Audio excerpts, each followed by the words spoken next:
Nós damos continuidade, então, ao nosso estudo no livro de 1 Coríntios, na epístola do apóstolo Paulo ao livro de Coríntios, e nós vamos continuar lendo a partir do versículo 4.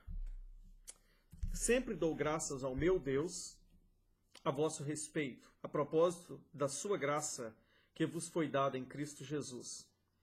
Porque em tudo fostes enriquecidos nele, em toda a palavra e em todo conhecimento, assim como o testemunho de Cristo tem sido confirmado em vós, de maneiras que não vos falta nenhum dom, aguardando vós a revelação do nosso Senhor Jesus Cristo, o qual também vos confirmará até o fim, para serdes irrepreensíveis no dia de nosso Senhor Jesus Cristo. Fiel é Deus, pelo qual fostes chamados à comunidade de seu Filho, Cristo, nosso Senhor.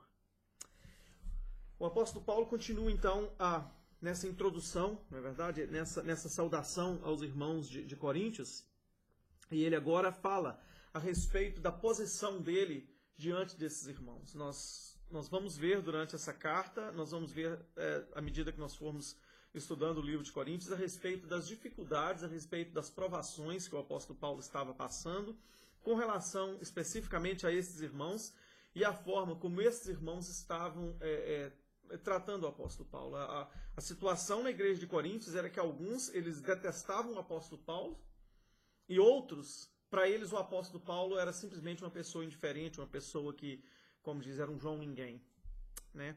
Não que o apóstolo Paulo tivesse uma opinião alta a respeito de si próprio, mas é interessante o fator de que o apóstolo Paulo iniciou essa igreja, dedicou nessa igreja, esforçou para o crescimento espiritual dos irmãos, e agora nós veremos mais tarde que com a chegada de algumas outras pessoas, eles tomaram uma posição muito alheia, muito, como diz, muito rebelde com relação ao apóstolo Paulo, né? muito agressiva com relação ao apóstolo Paulo, e como eu disse antes, e alguns até mesmo indiferentes com relação à pessoa do apóstolo Paulo. E então o apóstolo Paulo escreve essa primeira carta e agora ele está, né, depois que ele começa então e faz a sua saudação, que vai na realidade do versículo 1 até o versículo 9, nós vemos uma separação aqui na nossa Bíblia, eu não sei qual versão que você, né, vai seguir, mas na minha Bíblia tem uma separação, mas na verdade ele começa no versículo 1 até o versículo 9 na sua saudação, né, para com esses irmãos.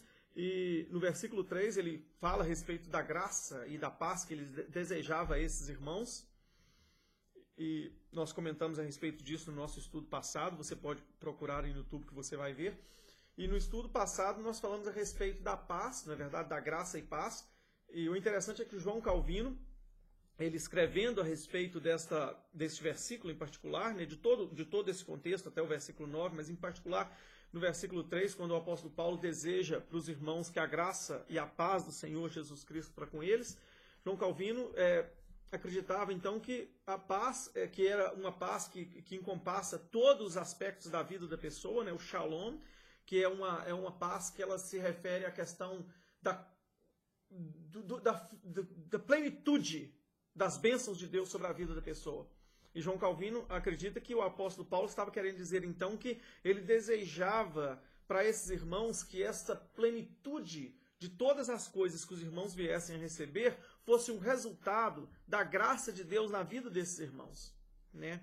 Se você, eu tenho que concordar com ele nessa questão, porque nós sabemos que muitas pessoas eles têm plenitude, eles têm abundância de muitas coisas, né? Nós podemos ver que tem pessoas no mundo que são incrédulos, que não conhecem ao Deus verdadeiro, não adoram ao Deus verdadeiro, e muitas vezes mesmo até negam ao Deus verdadeiro. E quando a gente olha para eles, na sua vida em particular, da forma como eles vivem, os bens que eles possuem, a riqueza que eles têm, a gente fica assim, uau, como que essa pessoa que não conhece a Deus tem tanta riqueza, na verdade, é tão rico, é tão, como diz, nós usaríamos uma palavra que eu vou corrigir daqui a pouco, mas assim, muitas pessoas falam assim, como que aquela pessoa é abençoada, né? Nós usamos sempre essa palavra. Se a gente vê uma pessoa que tem uma determinada prosperidade econômica, a gente imagina assim, nossa, aquela pessoa é abençoada, né? A gente logo imagina aquela pessoa abençoada. E o apóstolo Paulo, quando ele fala que a graça a vós outros, né, e paz da parte de Deus nosso Pai, ele está querendo enfatizar o fator de que o desejo que ele tem para aqueles irmãos é que toda a sua prosperidade, toda a sua riqueza seja um resultado da graça de Deus na vida dessas pessoas. Porque, infelizmente, o que acontece muitas vezes é que existe um perigo muito grande com relação a essa questão da prosperidade, né? Muita gente olha e vê as coisas indo bem para o lado dele, e logo ele assume que porque as coisas materiais para ele estão indo bem, então, na sua mente, ele imagina assim que as coisas espirituais também estão indo bem para ele, né? Se tudo vai bem, é porque Deus está do lado dele, e então, se ele está bem, financeiramente falando, ele está com sua vida ao certo, ele está com sua vida perfeita, ele está com sua vida muito boa, ele não tem que se preocupar com nada, né? E esse é o perigo que nós corremos constantemente na nossa vida.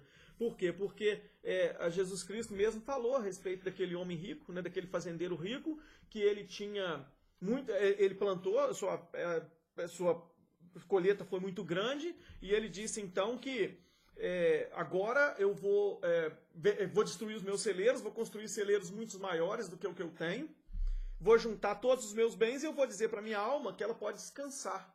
Ou seja, ele estava assumindo que o seu relacionamento com Deus estava em boas condições porque a sua colheita foi grande, né? Então o apóstolo Paulo ele nos mostra aqui o seguinte: olha, cuidado, quando você possui as coisas, quando as coisas estão indo bem para você, esse é o momento de você estar olhando para dentro de você mesmo, para você identificar se o seu relacionamento com Deus está bom.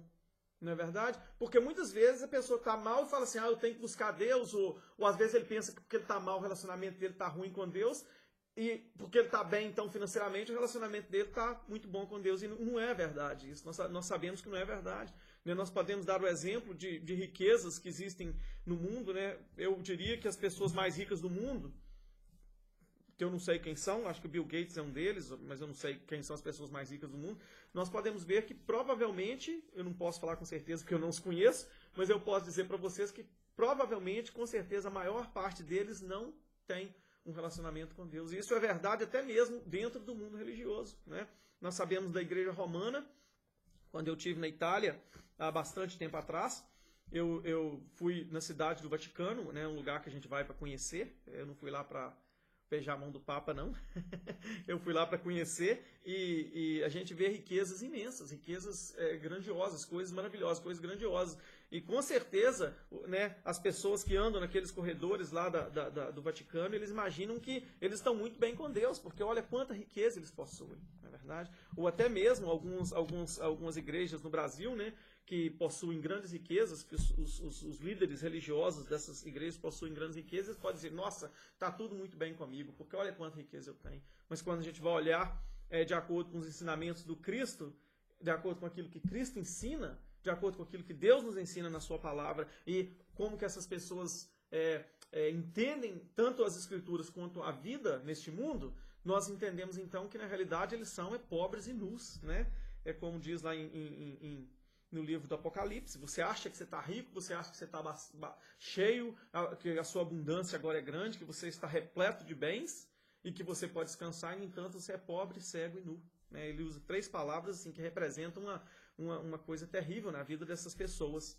Não é? Nós poderíamos falar mais disso, mas eu quero falar para você agora a respeito do que o apóstolo Paulo, quando ele mostra para os irmãos que o importante é eles estarem com a mente deles voltadas para viver a vida de acordo com aquilo que Deus ensina nas suas Escrituras, ele dá então o exemplo maior de todos. Né? O próprio Cristo dizia que a função do discípulo é se parecer com o mestre. O objetivo do discípulo é se parecer com o mestre. Ou seja, quando a gente tem um mestre, quando a gente chama alguém de mestre, quando alguém se coloca como discípulo daquela pessoa, a nossa função é imitar aquela pessoa. Né? O nosso objetivo maior é imitar aquela pessoa. E agora no versículo 4, o apóstolo Paulo nos mostra um exemplo de Cristo tremendo. Né? Ele mostra um exemplo maravilhoso da pessoa de Cristo. Enquanto os irmãos de Coríntios se consideravam pessoas tão especiais, tão espirituais, tão ricas, tão importantes, né? Mais tarde nós vamos ver que eles tinham até aquela competição entre si de quem era mais importante do que quem, né? Quem tinha mais dons espirituais do que os outros, né? O apóstolo Paulo então vira e dá para eles o maior exemplo de Cristo. Ele fala assim, olha, eu sempre dou graças ao meu Deus por causa de vocês. Ou seja, eu estou aqui e eu estou agradecendo a Deus pelas coisas que Deus tem feito com vocês. Eu estou agradecendo a Deus pelas coisas que Deus faz na vida de vocês. Eu estou agradecendo a Deus pelas riquezas que Deus tem dado a vocês. Meus irmãos, eu posso falar para você que isso aqui é uma coisa que todos nós precisamos mais. Todos nós precisamos mais de ter um relacionamento desse tão íntimo com Deus, tão próximo da pessoa de Cristo, de imitar o Senhor Jesus Cristo de uma maneira tão maravilhosa como o apóstolo Paulo demonstrou nesse texto, né? Eu quero falar para você o seguinte, olha, não pensa que o apóstolo Paulo está falando isso aqui da boca para fora, não. Essas palavras foram inspiradas por Deus, vieram do trono da graça de Deus, e o apóstolo Paulo é um homem sincero que está falando com toda sinceridade. Ele não falou isso aqui só para poder encher papel, não. Eu quero falar para os irmãos que papel era bem caro na época que o apóstolo Paulo escreveu essas cartas e muito difícil de conseguir, né? Não é igual hoje que papel é barato, televisão é barata, as pessoas chegam e falam uns com os outros, ah, meu irmão, eu te amo, mas sem amor, eu interesso pelo seu bem. Nada disso, não era como é hoje, tá? Hoje em dia as coisas ficam muito fáceis, né? Quantos presidentes pagãos nós vemos por aí falando, ah, que Deus te abençoe, né? Louvado seja Deus, pessoas que são completamente pagãs, usando o nome do Deus, né? Com falsidade, né? Mas aqui nesse caso o apóstolo Paulo não, ele está falando com sinceridade, ele falou assim, olha, eu sempre dou graças ao meu Deus, ou seja, eu dou graças ao meu Deus pelo que está acontecendo com vocês aí. O apóstolo Paulo, ele não estava se beneficiando com a bênção de Deus na vida desses irmãos. O apóstolo Paulo, ele não estava ganhando absolutamente nada com a bênção de Deus na vida desses irmãos. E ele diz, olha, eu sempre dou graças a Deus. Nós vemos aqui algo interessante que você pode fazer uma mensagem. O apóstolo Paulo está usando a palavra sempre. Está querendo dizer então que ele ficava o tempo todo agradecendo a Deus pelos irmãos, né? Não é que o apóstolo Paulo ficava todo dia, o tempo todo, orando, oh Deus, oh Deus. Não era isso que ele está querendo dizer aqui. Né? Ele está querendo dizer o seguinte, olha, eu acredito que o apóstolo Paulo tinha um sistema, tá? No qual, quando ele tinha, durante os dias, durante os momentos em que ele lembrava daqueles irmãos, então, naquele instante, ele falava assim, graças a Deus, né, louvado seja o Senhor por aquilo que está sendo feito lá em Coríntios. Né? Obrigado, Deus, porque os irmãos de Coríntios estão sendo abençoados. Né? E isso é muito importante, meus irmãos, porque essas pessoas que não gostavam do apóstolo Paulo, e ele então vira para eles e fala assim, olha, eu sempre dou graças ao meu Deus a respeito de vocês. Eu sempre estou aqui falando com meu Deus, Senhor, obrigado pelo que o Senhor tem feito na vida daqueles irmãos. Meus irmãos, eu posso falar com você, eu preciso disso, todos nós precisamos disso na nossa vida, porque quantas vezes hoje nós vemos pessoas que estão amaldiçoando os outros, né? O que o apóstolo Paulo está fazendo aqui é o mesmo que Cristo fez na cruz. Né? É claro, evidente, nós não podemos comparar a situação dos dois, porque Cristo estava, né, completamente, como dizem, ele estava completamente oprimido, né, na cruz, quando ele estava sendo punido. Na verdade, quando ele falou, Pai, perdoa essas pessoas porque eles não sabem o que fazem. O apóstolo Paulo aqui também, sendo perseguido, está falando assim, olha, vocês dizem que são espirituais e me tratam com arrogância, indiferente e falta de respeito. Né? Eu estou demonstrando para vocês, através das minhas ações, através do meu viver, que eu sou um discípulo do Senhor Jesus Cristo. Porque, meus irmãos, a vida em Cristo e ser um discípulo de Cristo não é você fazer uma declaração verbal, ou você frequentar uma igreja, ou você receber o sinal da aliança, na verdade, você ser batizado numa igreja. Não é isso. Jesus Cristo não precisa de pessoas que falam, que o conhecem. Jesus Cristo precisa e ele busca pessoas que andam como ele andou, que são verdadeiramente discípulos de Cristo. Né? Nós vamos falar mais sobre isso aqui, tá? Mas Jesus Cristo vivia por toda palavra que procede da boca de Deus, e é isso que ele requer de nós. O que ele requer de nós é que a gente não seja pessoa hipócrita e fala uma coisa, mas no nosso viver a gente viva de outra forma. Mas ele quer que a gente viva de acordo com aquilo que ele nos ensina. Né? Ou seja, Jesus Cristo vivia pensando no próximo. Ele vivia de maneiras que o seu viver era completamente governado pelo benefício do próximo. Ele não vivia numa vida egocêntrica, pensando em si próprio, mas ele vivia em favor e em função do seu semelhante, em função do seu próximo. Todo o plano de Cristo, a vinda de Cristo, deixar o céu, deixar toda a glória celestial e vir aqui na terra, morrer por pecadores. Né? Tem muita gente que pensa assim, mas Jesus Cristo morreu por mim porque ele viu que eu ia ser bonzinho. Né? Tem algumas seitas que falam assim, mas Jesus Cristo viu. Antes dele vir no mundo, ele sabia que eu ia ser bonzinho e que eu ia responder para o chamado dele, por isso que ele veio morrer no meu lugar. Não, meus irmãos, Jesus Cristo morreu por nós quando nós ainda éramos pecadores.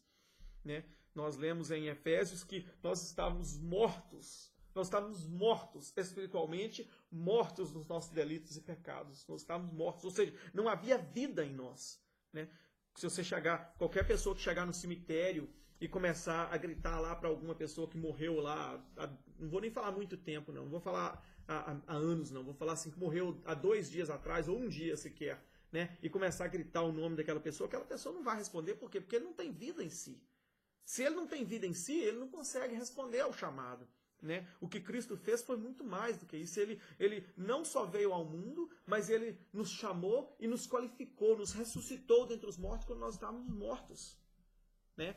Então, quer dizer, a obra que Cristo fez foi magnífica. E ela mostrou para nós o quê? Ela mostrou para nós que nós também temos que viver dessa forma. Nós temos que dar a nossa vida em favor do nosso próximo. Aí eu tenho que falar para os irmãos, vou fazer um parênteses, porque nós temos que tomar muito cuidado. Porque os incrédulos, as pessoas que são egocêntricas, as pessoas que só pensam em si, eles muitas vezes aproximam das pessoas que são crentes, aproximam daqueles que amam a Deus com a intenção de usurpar. Né? Então nós temos que ter astúcia para nós reconhecermos quando uma pessoa vem porque ele ama a Deus também e ele também quer ser um desses que dá a sua vida em favor dos outros, e observar aqueles que querem tirar a vida dos outros para se beneficiar com isso. Né? Nós não podemos ser...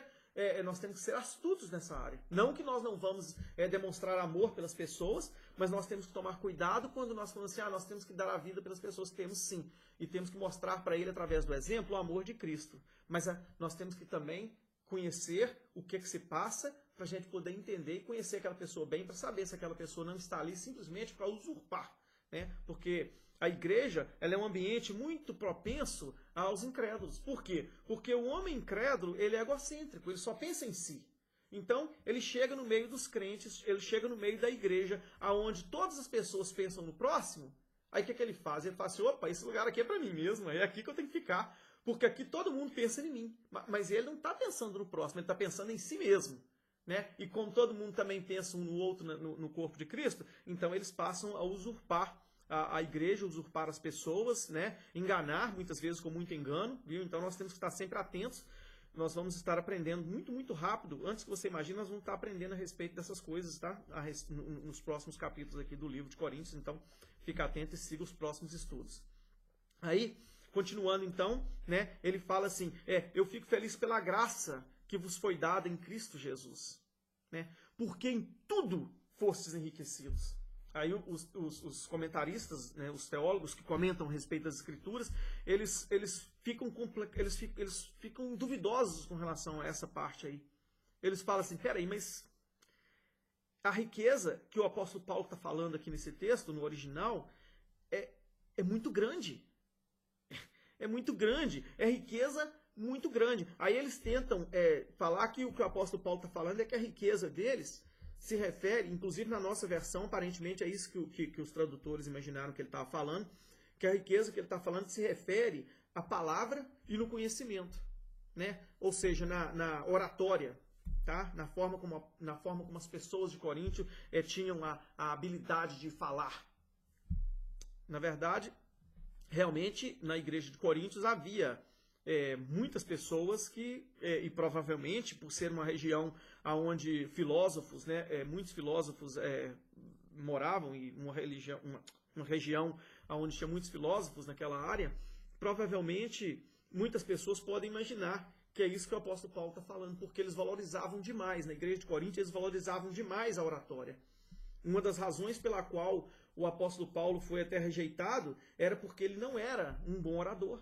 O apóstolo Paulo ele não tinha uma boa oratória, ele, como diz, ele era um cara feinho, né? Uma aparênciazinha muito mal arrumada, muito feinho, e ele não era um bom orador, ele não tinha uma boa palavra, uma boa oratória.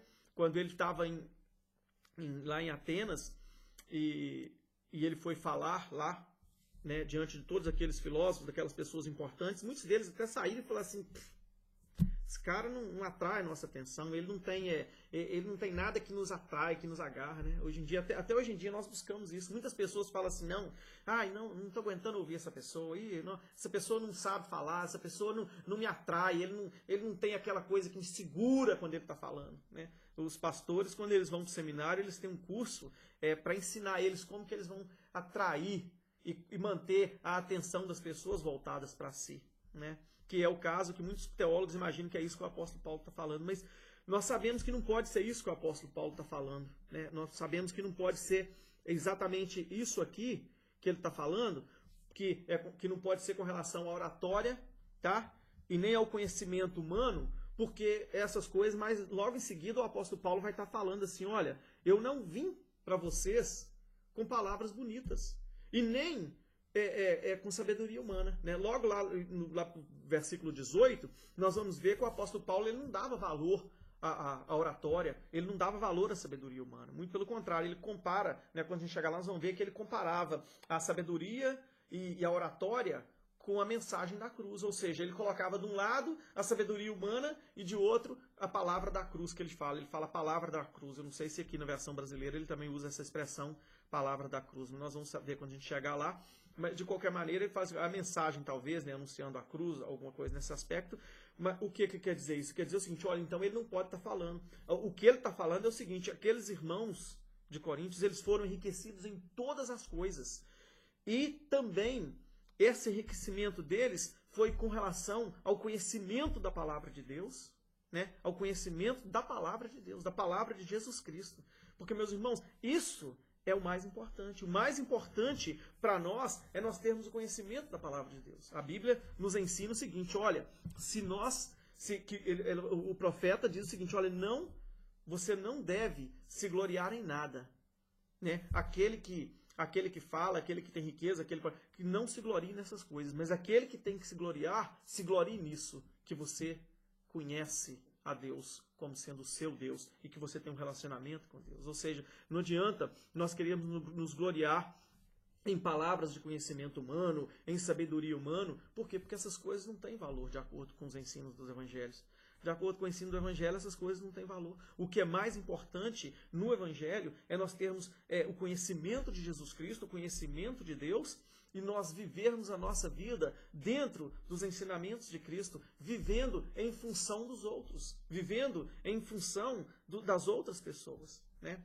O interessante é que ele fala assim: olha, eu sempre dou graças a Deus. É interessante que ele já começa a preparar o terreno para os irmãos a respeito da posição dele com relação às bênçãos que Deus dá.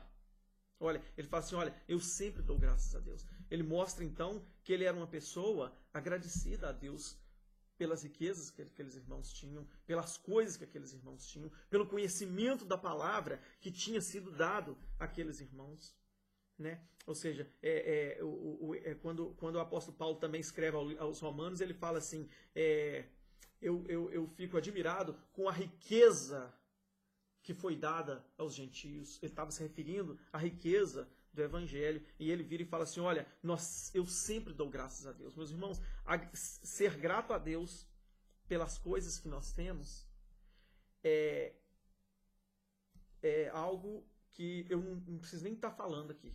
Tá? Eu acho que eu vou estar chovendo no molhado. Porque não existe na vida do crente motivo para ingratidão. Não existe na vida daquele que foi salvo, na vida daquele que foi resgatado, motivo para ser ingrato a Deus por nada nessa vida. Na realidade, se nós observarmos, o juízo de Deus vem sobre as nações por causa da ingratidão. Né? Se nós lermos aqui em Romanos, no primeiro capítulo de Romanos, o apóstolo Paulo fala por quê. O motivo pelo qual Deus trouxe juízo sobre os ímpios e por que Deus traz juízo sobre o mundo. Ele fala assim, olha: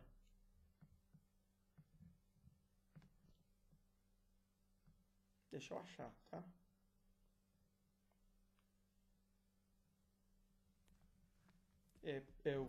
É Romanos 1, versículo 21. Veja bem para você ver, olha, fala assim, olha, versículo 21. Porquanto, tendo conhecimento de Deus, não o glorificam como Deus, nem lhe deram graças.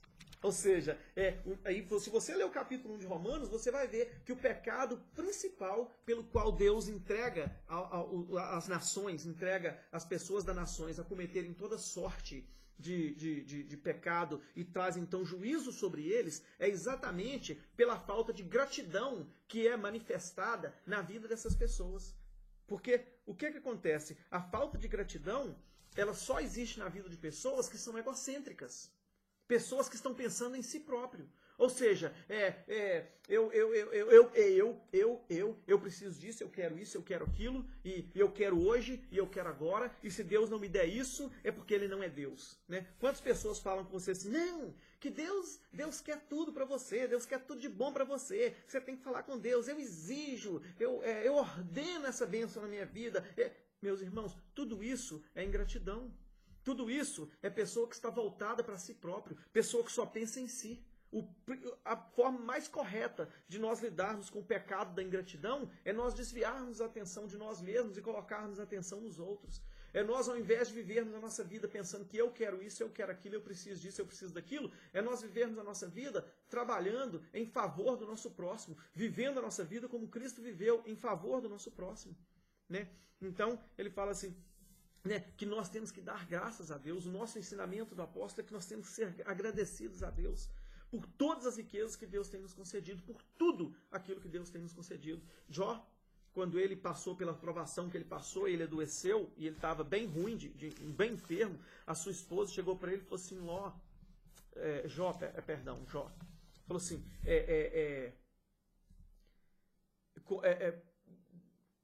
amaldiçoa Deus e morre. Você está tão miserável na sua situação que você deve amaldiçoar Deus e morrer. Né? Aí, o que o marido dela, Jó, virou para ela e falou assim, se eu recebo todo o bem de Deus, eu também não vou receber aquilo que é mal? Por que quando eu recebo o bem, eu fico tão feliz, tão alegre, tão satisfeito, e eu dou graças a Ele, mas quando eu recebo o mal, eu também não dou? Então, nós temos que aprender a dar e viver a nossa vida em completa ação de graça, em completa alegria, em completa felicidade. Falta de agradecimento, falta de gratidão é pecado terrível. Né? Quantas vezes nós temos uma lista de coisas que nós consideramos pecado, mas nós não incluímos a ingratidão nela. Por quê? Porque nós sempre estamos querendo mais. A ingratidão, ela faz de nós pessoas que, como o filho do sanguessuga, né? Me dá, me dá, me dá, me dá, me dá, me dá, me dá. Vocês já viram pessoas que fazem isso? Me dá, me dá, me dá, me dá, me dá, me dá. Eles nunca agradecem a Deus por aquilo que eles têm, por toda a riqueza que foi concedida a nós. Né? Nós pensamos muitas vezes que as pessoas do mundo são ricas. Né? Ele continua falando versículos assim, porque em tudo fostes enriquecidos.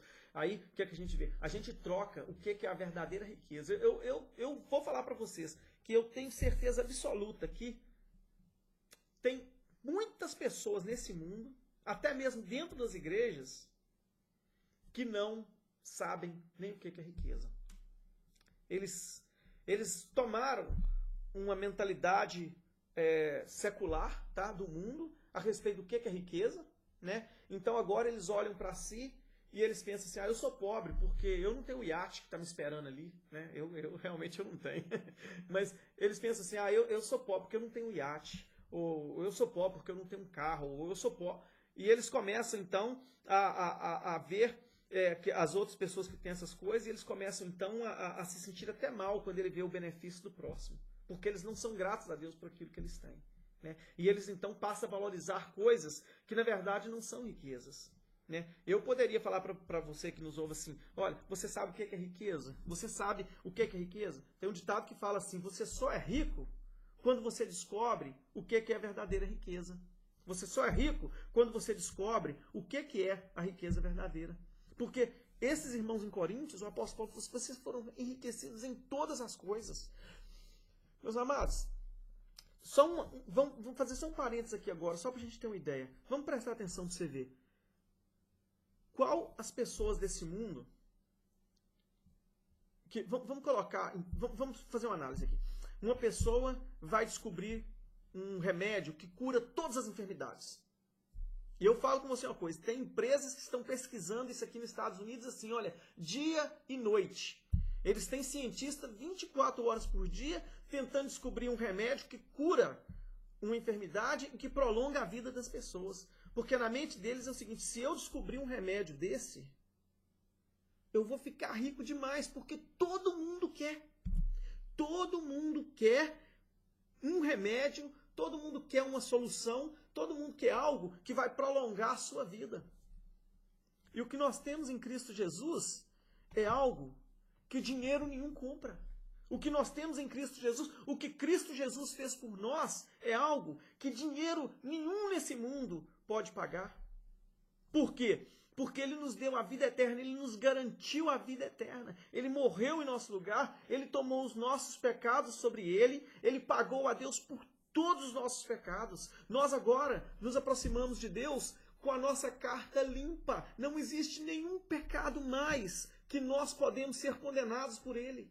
Nós temos garantido a vida eterna. Jesus Cristo nos garantiu, Ele nos outorgou e Ele nos garantiu e Ele nos preservará até o dia final, como Ele vai falar aqui daqui a pouco. Vocês vão ler o que o apóstolo vai escrever para os irmãos de Coríntios. Ele, talvez na próxima sessão, eu vou estar falando, mas Cristo nos garantiu a vida eterna em Cristo Jesus. Meu amado, Deus ordenou um dia no qual todo ser humano vai comparecer diante dele. Todo ser humano vai comparecer diante dele. Nós chamamos desse dia de o dia final, o dia do juízo final. Tá breve, o dia do juízo final vai acontecer, vai chegar, e nesse dia todo ser humano que jamais viveu na face da terra vai ter que comparecer diante de Deus e vai ter que responder por todos os seus pecados.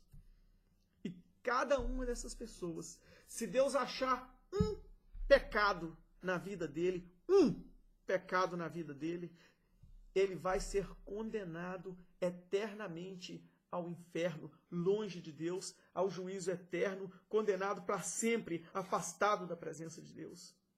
Somente aqueles que têm fé no Senhor Jesus Cristo, somente aqueles que creem no Senhor Jesus Cristo vão poder ficar de pé na presença de Deus.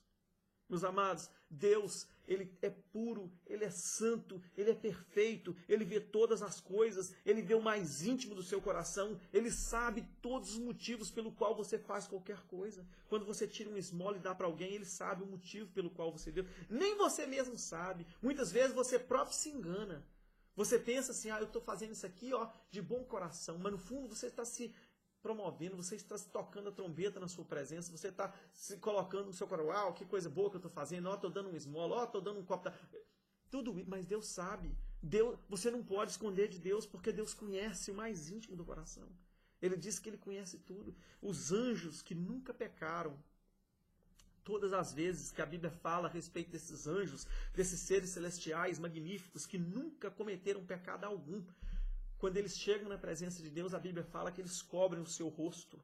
Eles cobrem o seu rosto com as asas, eles cobrem o seu corpo com as asas. Tão grande é a pureza e a santidade de Deus, que os próprios seres que nunca cometeram pecado, na presença de Deus, eles se sentem sujos, eles se sentem imundos, eles cobrem o seu rosto, eles se tampam para que Deus não veja ele. Quando esses olhos de fogo, quando esses olhos puros, que se conhecem, que vê o íntimo de cada pessoa, bater no dia do juízo final e olhar para essas pessoas e ver, Ele vai ser mais do que justo quando Ele condenar todas essas pessoas ao inferno. Mas aqueles que creem no Senhor Jesus Cristo, eles foram salvos, eles receberam o perdão de todos os seus pecados. Para esses, Deus vai abrir os braços e falar assim: vem, benditos do meu Pai, entra para o reino que vos foi preparado antes da fundação do mundo. Meus amados, é maravilhoso demais a riqueza que nós temos em Cristo Jesus. Nós temos que tirar a nossa mente dessas riquezas falsas que o mundo oferece. Nós temos que tirar a nossa mente dessas riquezas